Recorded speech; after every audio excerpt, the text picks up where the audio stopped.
अस्सलाम वालेकुम दोस्तों, मेरा नाम डॉक्टर अली असगर है और आज के इस लाइव सेशन में हम मैग्नेटिज्म एंड इलेक्ट्रोमैग्नेटिज्म के लेक्चर नंबर 2 के एमसीक्यू को डिस्कस करने जा रहे हैं। याद रहे इस सेशन के अंदर हम जो है वो फेडरल बोर्ड और एमडीकेट के पास पेपर के एमसीक्यूज को हम डिस्कस करते हैं। तो जिन जिन बच्चों को लाइव वीडियो की नोटिफिकेशन रिसीव हो गई हो तो वो जल्द से जल्द इस वीडियो का लिंक अपने तमाम दोस्तों तक शेयर कर ले ताकि वो भी आज के इस लाइव सेशन में पार्टिसिपेशन कर सकें और साथ ही साथ कमेंट सेक्शन में अपना नाम और अपने शहर का नाम लाजमी लिखें। इससे हमें ये आइडिया होता है कि पाकिस्तान के किन किन शहर से हमारे इस लाइव लेक्चर को सुना जा रहा है। और वो नाजरीन जो बिल्कुल न्यू हैं और उन्होंने अब तक हमारे इस चैनल को सब्सक्राइब नहीं किया जो कि सिंध बोर्ड टीचिंग के नाम से है, तो काइंडली आज ही आप हमारे इस चैनल को सब्सक्राइब करें और साथ ही साथ बेल आइकन को लाजमी क्लिक करें ताकि हमारी अपलोड करता तमाम इंपॉर्टेंट वीडियोज़ की नोटिफिकेशन आपको रिसीव होती रहे। तो आइए, 1 मिनट मुकम्मल हो चुका है और आज के पहले एमसीक्यू से आगाज़ करते हैं आज के इस लाइव सेशन का। इस सवाल में कहा जा रहा है a current flowing towards the reader is denoted bye.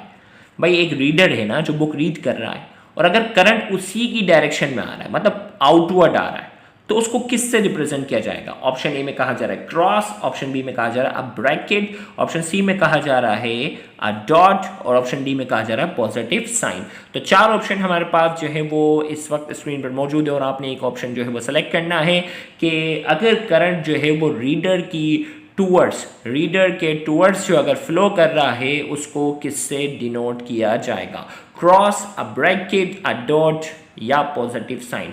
तो 4 ऑप्शन आपके पास है, एक ऑप्शन सेलेक्ट करना है। याद रहे इससे पहले वाले सेशन में भी एमसीक्यू आ चुका है तो बहुत ही आसान है। तो इसका करेक्ट आंसर मैं बताने जा रहा हूँ। इसका करेक्ट आंसर हमारे पास है a dot.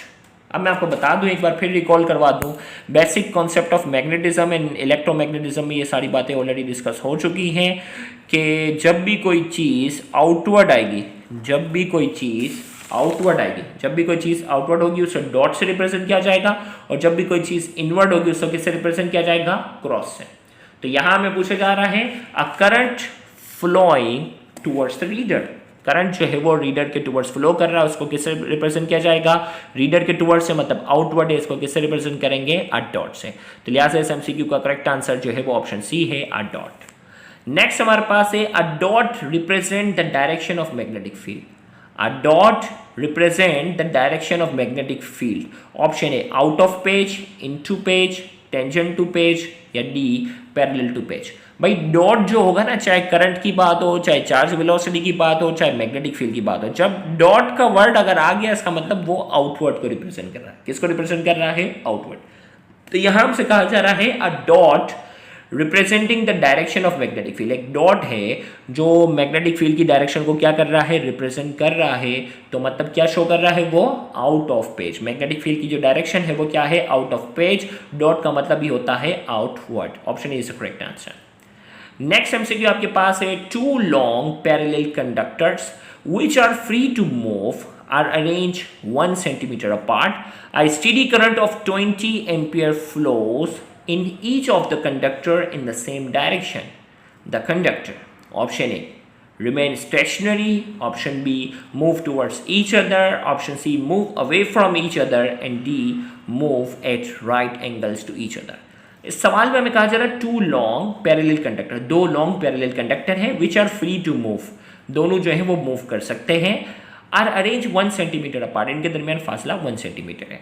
Uh steady current of 20 ampere flow in each of the conductor. भाई 20 एम्पियर का करंट जो है वो दोनों से गुजरता है in the same direction.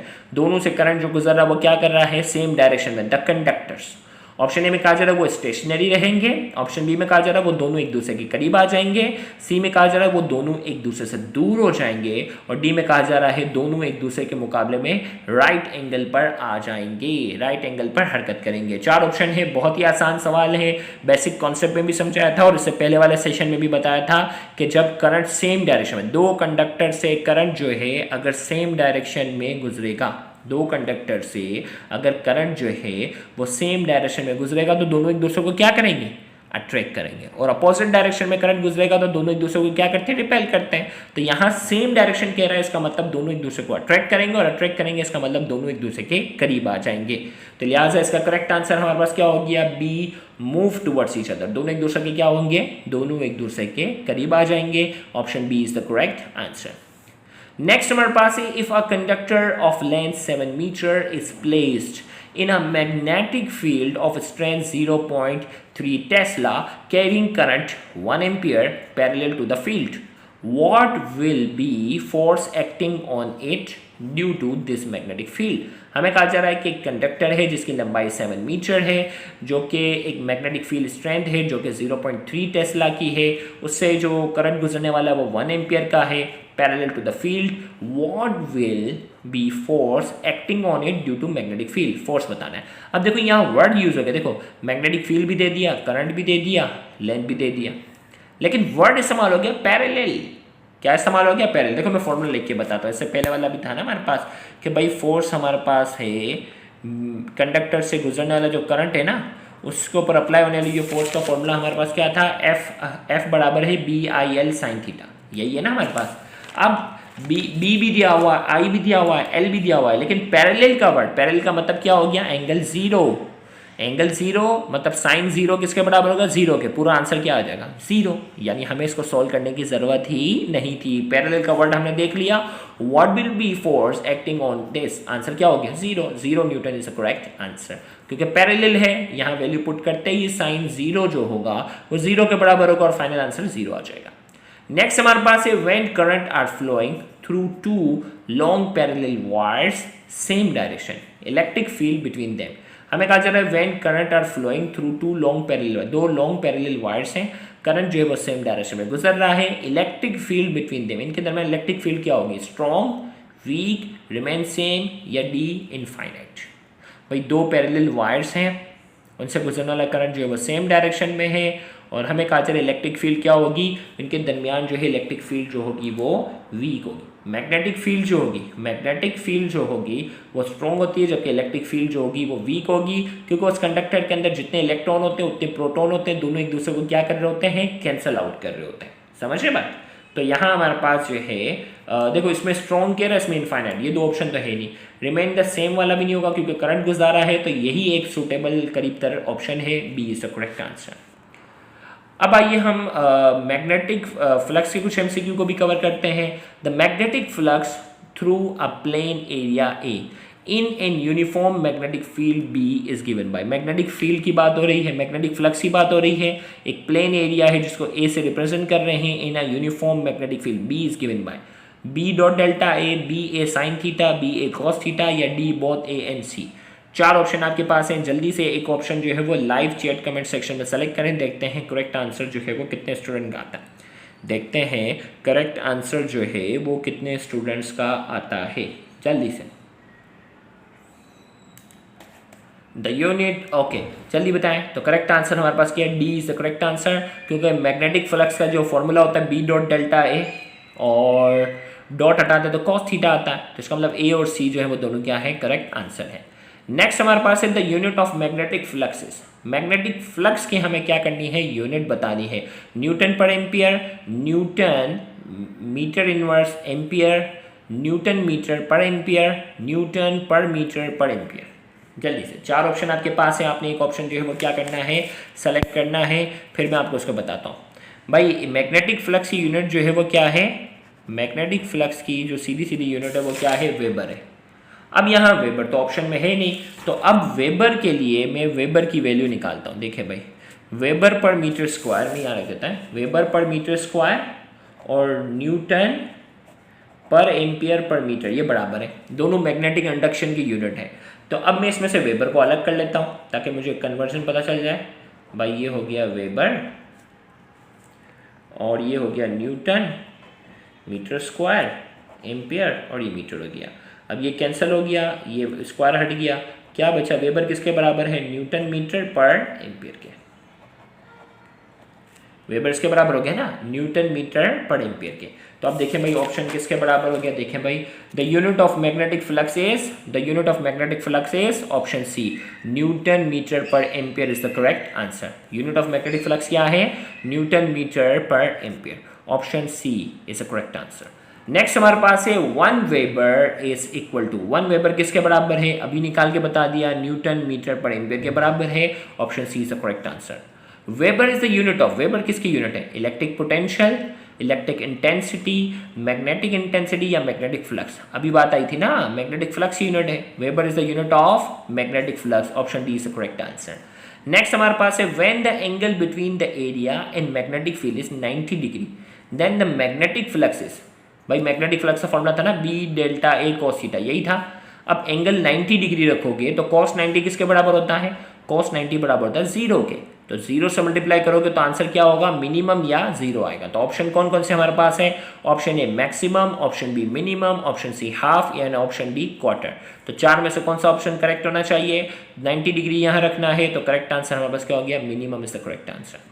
Next हमारे पास है the SI unit of magnetic flux density, magnetic flux density की यूनिट क्या है, ऑप्शन ए में कहा जा रहा है वेबर पर मीटर स्क्वायर, ऑप्शन बी में कहा जा रहा है newton per ampere per metre, option C में कहा जा रहा है टेस्ला और ऑप्शन डी में कहा जा रहा है डी ऑल ऑफ दिस। तो 4 ऑप्शन हमारे पास है, एक ऑप्शन जो है वो सेलेक्ट करना है। The SI unit of magnetic flux density is, magnetic flux density की एसआई यूनिट क्या है, the SI unit of magnetic flux density is। तो 4 ऑप्शन हमारे पास है, आपने एक ऑप्शन जो है वो सेलेक्ट करना है, देखते हैं करेक्ट आंसर जो है वो कितना का आता है। तीनों जो है वो मैग्नेटिक फ्लक्स डेंसिटी की यूनिट है, इसका करेक्ट आंसर हमारे पास है D all of this is the correct answer.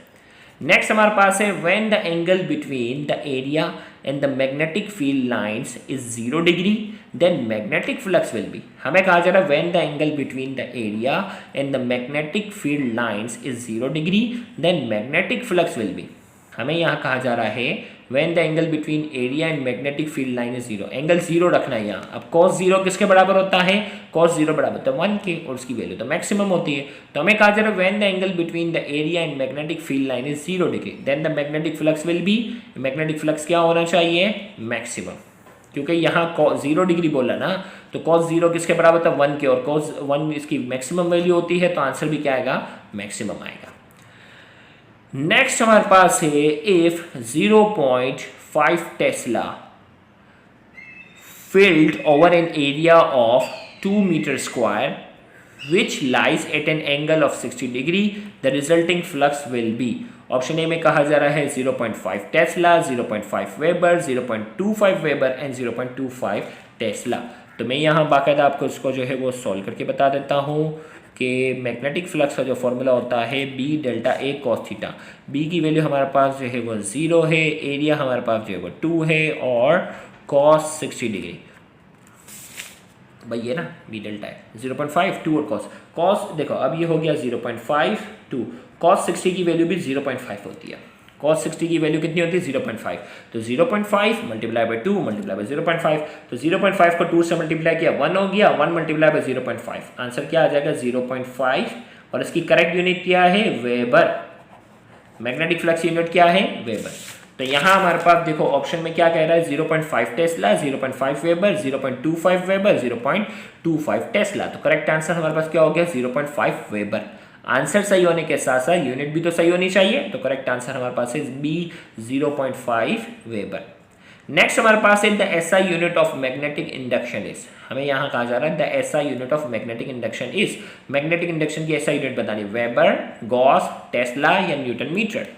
जल्दी से 4 ऑप्शन आपके पास है, एक ऑप्शन आपने सेलेक्ट करना है the SI unit of magnetic induction is, correct answer जल्दी से लाइव चैट कमेंट सेक्शन में अपना आंसर लिखें, करेक्ट आंसर हमारे पास है C tesla is the correct answer.